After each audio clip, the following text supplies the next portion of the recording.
Hey, I'm Rob. On my previous video, I ended with this photo. I built a puzzle piece chessboard out of walnut and myrtle. It's 2 feet square. For this video, I'm going to flip it over and inlay an epoxy Monopoly board. It's my personal most challenging epoxy pour I've ever done. If I don't say so myself, it came out very good. I am very pleased with this. One of the big questions people have is, why did I do this? It's kind of a long story, but I'll keep it kind of short. Several years ago, we had company here for Christmas, nieces, nephews, kids. They played an epic game of Monopoly. It went several days. And at that point, I was already looking for CNC projects and epoxy, and the Monopoly game board is just epic. Everyone knows it. It's special. It just has a place in everyone's heart. So that's when I decided to do that. And then recently, the local Woodworker Source wood store here in Arizona, they're having a contest for a woodworking project, and their theme is game night. Like I said, I've been thinking about doing this for a couple of years. I'd started plans on this years ago, playing with artwork, and it just kind of got me off my rear, and I decided to go ahead and make this. Another question I've been asked is, what are my long-term plans for this now that I've built it? I hope to build a game table at some point in the future. There might be a video on that, but this is not in the near future. And I want this to be able to go on the top of that, and I can flip it over between the chessboard and Monopoly board. Another question is, where did I get the artwork for this? And it's a hodgepodge. Some of it I did myself. I found photos on the internet and traced it. A few things I went ahead and found free downloads for the DXF files, and even another one I think I bought for $1 or $2 on Etsy, some artwork for Monopoly. So it's a hodgepodge. I still did a lot of manual work to get this to work, but I did not design all these by scratch freehand myself. If you're part of the maker community, another question or point that comes out often is doing copyrighted material. Yes, Hasbro owns Monopoly, all the artwork for it. I am not making this to sell to anybody, to give the artwork away, to give the plans away. This is just for me and my family. And honestly, to use this, I still have to buy a Monopoly board, which we did years and years ago. I am not going to make profit off this. This always triggers long discussions. Do it somewhere else, guys. We don't need to talk about copyrighted material here. I'm not trying to profit from this. Before I dig into the CAD CAM for designing the Monopoly board, I want to just talk about V-carving into epoxy and my personal best practices. I'm not saying these should be your best practices or anyone's best practices, but this is how I go at it and how I've got good results for myself. So first of all, this is an example of a 30-degree V-bit. I personally use Cody over at Cadence Manufacturing's Downtown Jenny 30-degree. I actually have 2 of those bits.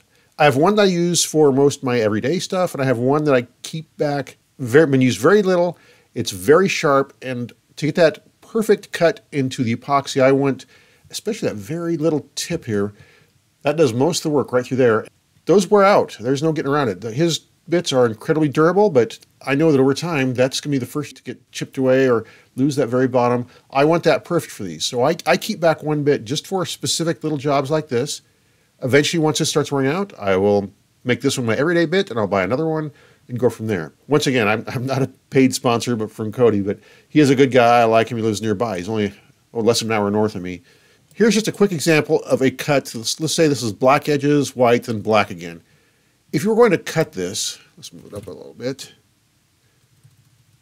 Most people, when they think about it, they would do a cut here, get the V-bit, and let's say you'd cut, try to get this right by hand. So you'd cut deep here. You'd fill that pocket in then with black epoxy. Let's do the same thing for another one. I'll copy and paste this just to show what I'm talking about, how I would do that. So you'd have another one for black epoxy, and then most people, your first thought is to then do a cut here on this edge and another cut on the far edge. Let's pretend these meet at, let's get this guy over here a little bit. So we meet up here at this joint, and this one will do the same thing. So they would meet up that joint, and then you'd probably get a end mill to clean out the middle. Pretend these are all exactly right. So that's pretty much how most people look at this. Let's do a quick cut here, or line here. I know this is rough and lots of mistakes, but oh well. I'm just trying to make a point. So I'll get over here and clear off this. Oops. move that over a little bit and keep cleaning out. All we want to see now is what's getting left over when we actually do the cuts.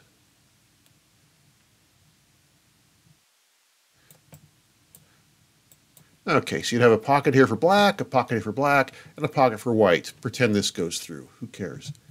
The problem with this is that if you're off even slightly, or even if it's opaque, you're going to see this little bit of wood here.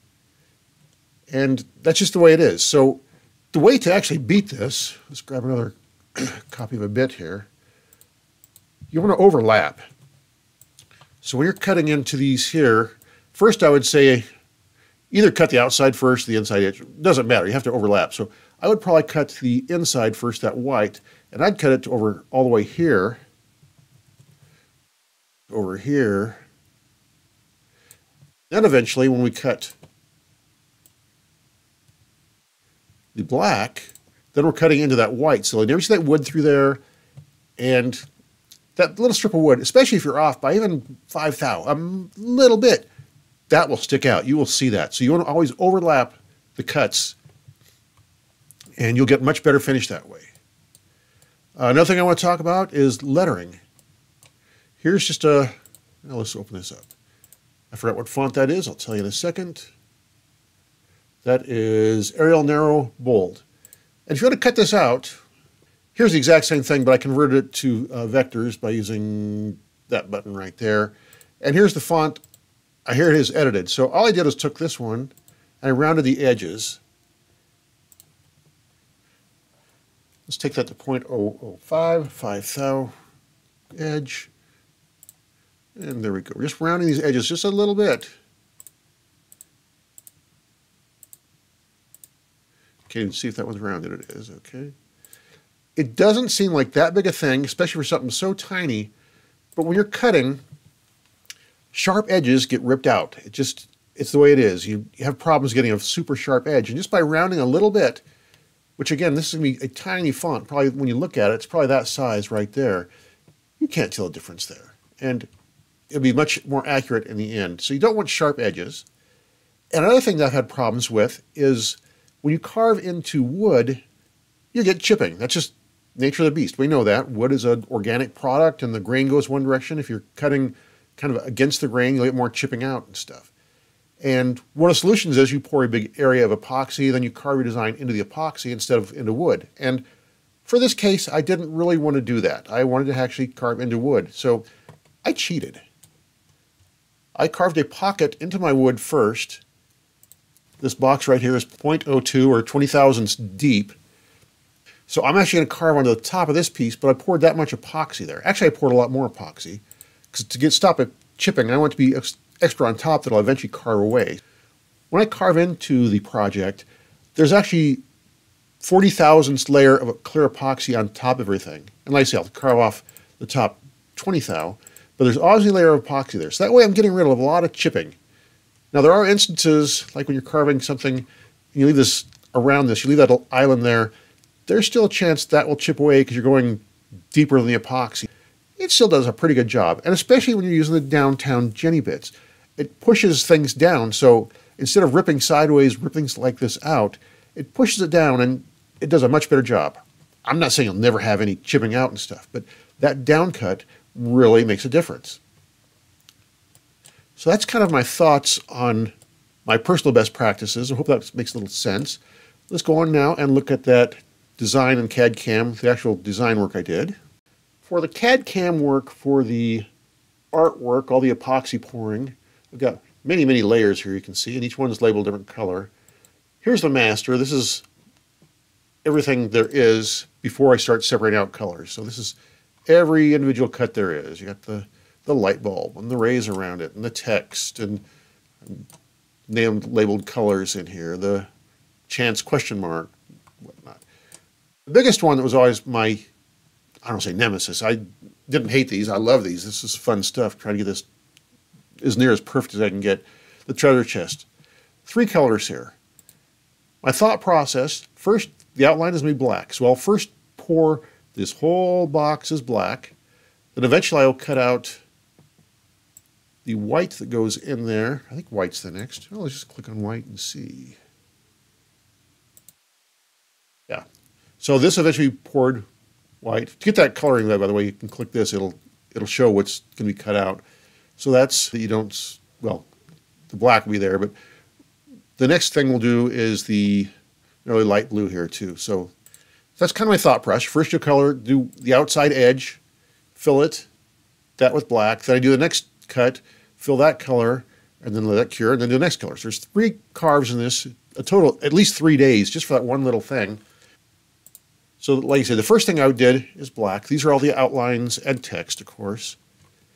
Then I did, a lot of these don't overlap, so you can do multiple things at once. So I did the 3 cuts for like probably these 3 at once. Poured those 3 colors. So you got the green, the blue, dark blue. And the next day, I cut probably these 3. I'm not sure if I did those 3 together. I don't want like those 2 that close together. I probably did a different combination of ones because that's too close. These might overlap and that could be bad. But you get the idea. I do groups of colors that don't conflict with each other. And there's the white, and then finally there's a little bit of black I have to do again, even though I've done black once. So it was a black outline, and there's orange, then I did black again inside the orange. It just worked better to do 2 black pours instead of 1 there. So that's my thought process on how I do this. It's very time consuming to go through and start with that original file and decide what's going to be what. I got a picture of a Monopoly board and was very detailed on zooming in on that and finding out kind of what this line needs to be black and this needs to be blue and this needs to be white. Going through very time consuming, tedious process. In the end, it worked out really nice. That's kind of how you break out, or at least how I break out how to do an epoxy pour. So after all that time talking about my epoxy and showing the CAD/CAM software, it's time to actually go out to the CNC machine. Here's just the 4 sides of the board, and on the top you can see the 4 corners of the board. This is white oak. I've carved a pocket about 1/8 of an inch thick. Earlier in the video, for my best practices, I mentioned I want to have a thin layer of epoxy above the wood for the final product. I also mentioned earlier that I want to have a buffer layer above that while I'm working with the epoxy that'll eventually skim off. If you look right here, this is the spot where I'm going to zero the bits every time between bit changes. That spot is 20 thou above where I skimmed the wood originally before I started putting the epoxy down. That will leave 20 thou base when I'm done. In this clip, I'm carving out what will eventually be filled by the black epoxy. I zoomed through this pretty quick. There's also going to be an 1/8 inch end mill cutting in here, but I'm not even showing that. And now I'm using the black epoxy to fill all the pockets I just created with the CNC. Like I said before, this is the biggest pour I will do of colors. There's a lot of black going in this. It takes quite a bit of time to fill those individually. I will go around each one of them with a toothpick, trying to eliminate any air pockets, bubbles in there. Plus I'll use the air gun multiple times for this process. Between all of the text and basically every image, there is so much black in this one. This took as long as 3 or 4 normal pours. In this clip, I'm starting to carve out what will be filled with the other colors other than black going on here. This process gets repeated over and over and over again.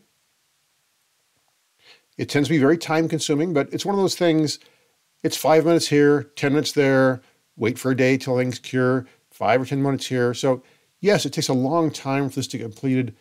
In the end, it's not as bad as you might think.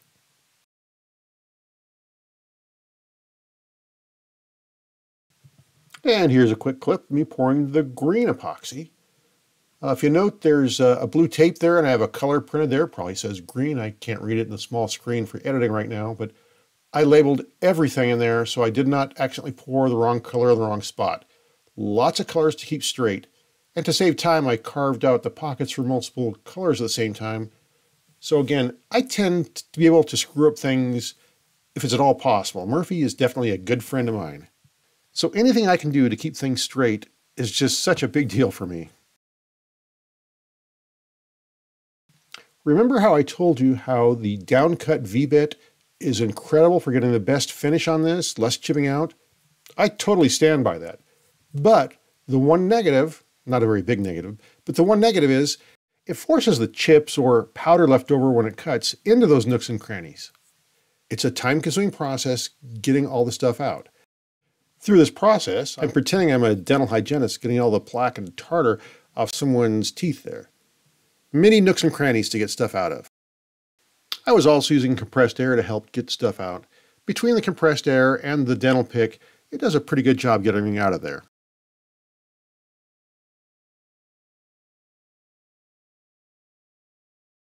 Here's a good example of doing a multicolor pour. As you can see, I've already done the black for some text and outlines. Then I did the orange, which is the outside, then the white that's inside the jail cell for the jail here. Now I'll do another layer of black again. Once again, hashtag not sponsored. I just love these Jenny bits. After carving that text and the bars for the jail cell, I'm pouring the black on top. Again, I will use a toothpick to go around to get the epoxy into all those nooks and crannies, trying to eliminate every bubble possible. Here I have already skimmed the top off, so the epoxy work is done. At least the colored epoxy design work is done. And I'm now cutting these out. These will eventually be inlaid into the puzzle checkerboard. I measured the thickness of the white oak epoxy work that's going to be inlaid, and I'm carving a pocket in here 5 thou deeper. It's important to me that the inlay carvings do not sit above the chessboard. It needs to be slightly recessed.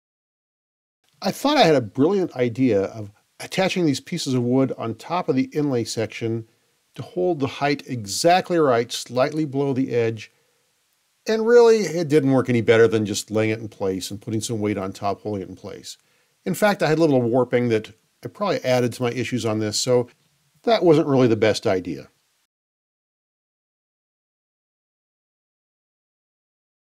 If you look at a Monopoly board, there are black lines separating all the squares, going around lots of things. I did not do that in epoxy.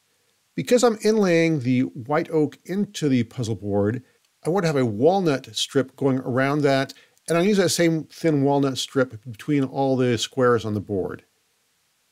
All I did was bought a end mill that is a 1/16 inch, so very tiny, very small, and I'm cutting strips that are 1/16 inch wide. I will insert these 1/16 inch strips into pockets I cut around the board, between the white oak and the puzzle board, and any area that needs what would normally be a black strip on a Monopoly board. A 1/16 inch end mill is a very delicate bit. You can only take off a very slight amount per pass, or you're going to snap it off. I did a slot between every piece on the board, then I went top and bottom around every piece on the board, around the corners, and then on the individual pieces between the colored epoxy and the rest of the piece. It was a very slow process, but honestly, the CNC does it, not me, so I don't care how long it takes within reason. Here's a quick clip of me adding one of these inserts into a slot I did between a color and the rest of a piece. I use my wire cutters actually to get it close to size, then I sand off just using plain old sandpaper to get it exactly the right size.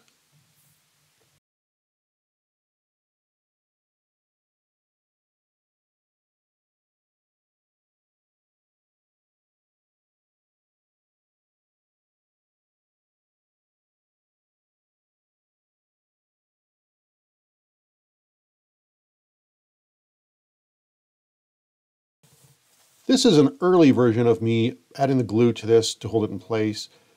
Just trust me that I found a better way and it was much faster, but I forgot to record it, didn't really have time. I was getting busy with stuff. I did not spend 3 days just adding little bits of glue with a toothpick like that. You might have noticed that these walnut inlays stick up quite a bit. And that works good for when you're inlaying them. You need that little extra work with. And I wanted to sand those down flush, which makes sense. I also learned that sanding those flush takes a lot of time. So eventually I got the CNC going and I set my zero height a few thousandths above the board and I skinned them all off that way. Then when I sanded, it took very little to get it flush. When I did part 1 of this video, when I was making the puzzle board, I didn't have a video of me laying out the epoxy like this. I wanted to keep the epoxy Monopoly board kind of under wraps for then. So here I am laying out the epoxy. I actually do 2 coats like this. I do 1 coat, let it dry, get rid of any bubbles, sand out any imperfections, then I do a final 2nd coat. I did the best I possibly could getting this nice and level with squeegee spreader. The problem is there are some tiny little cracks and crevices between joints of the puzzle pieces or where the white oak matches up to the... So, as it hardens up, it still keeps on slowly spreading into those cracks and crevices, and you'll get some waves in this. That's where doing a second coat really helped a lot. In theory, all those cracks and crevices got filled up from the first coat of epoxy, and you won't have that problem with the second coat. That was 99% true. There were still a few minor issues, but even then, there were some light waves and undulations. Is that the right word? Anyway, it wasn't perfectly smooth. I sanded everything out with a sander. After sanding with a sander, then I wet sanded it down to 1000 grit. Then I put on 4 coats of polyurethane, Armor Seal is what I use. And then I buffed it out really nice. I have to say the finish now is very, very good. I'm happy with it. Here are a few final beauty shots of the project. I am really happy how this came out. I plan on keeping this in our family for many years to come. Hopefully the kids and grandkids will enjoy using this also. If you've enjoyed this video, please give a like and subscribe, and we appreciate all your support. Thank you and have a great day.